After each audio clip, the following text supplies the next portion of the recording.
Hello everyone and welcome to my channel. Thank you for joining here.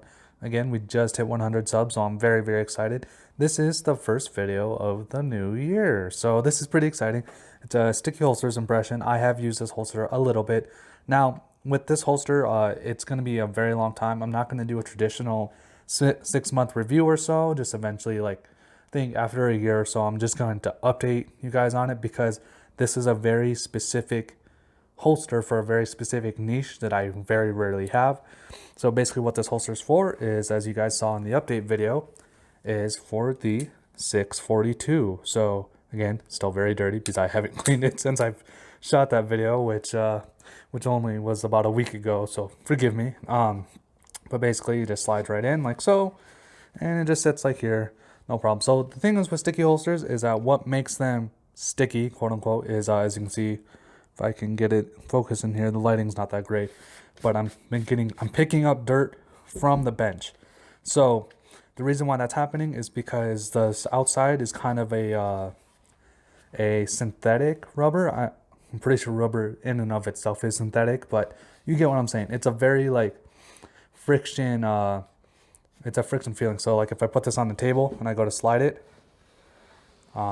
you got to put a little bit of effort, and as you can see, you can probably see a lot better now. It just picks up all the dirt.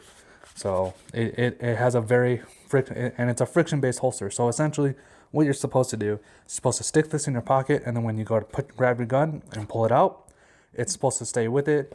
Now, in practice, has this happened? It's a hit or miss. I've only done this in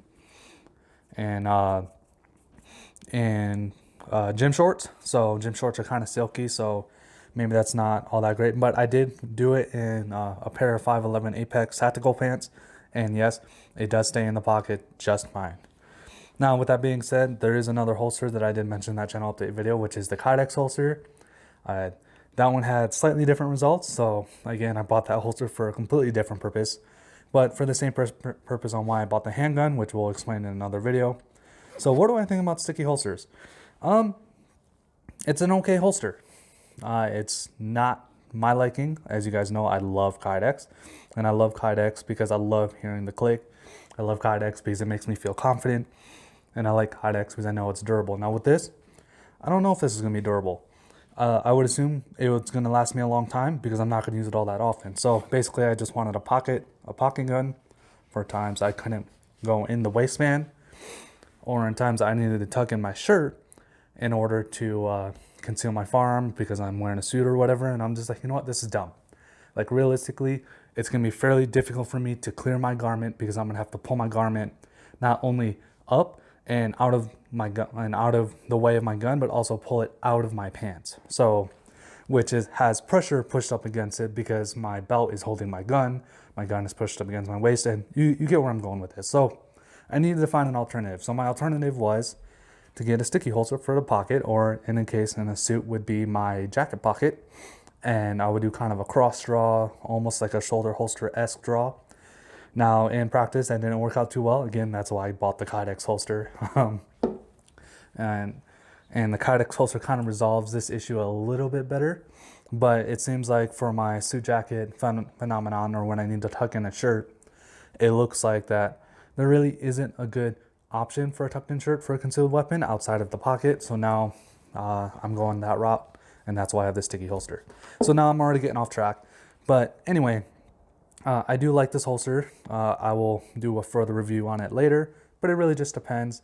This holster is, again, niche, and because it's niche, I'm not going to be carrying it every day. Honestly, I don't want to even carry this revolver every day because this revolver was bought out of necessity. And again, when I do a review or an impression of the revolver, why I picked the revolver over an LCP or a semi-auto, I'll explain it there. And that's pretty much it. So that's all I got for the impressions of this holster. I hope you liked the video. If you do like it, please like it, subscribe. And also, I have a Patreon. So if you're willing to subscribe to that Patreon, that would greatly help me out. The links are, or link I should say, are in the description below. I'll see y'all in the next one.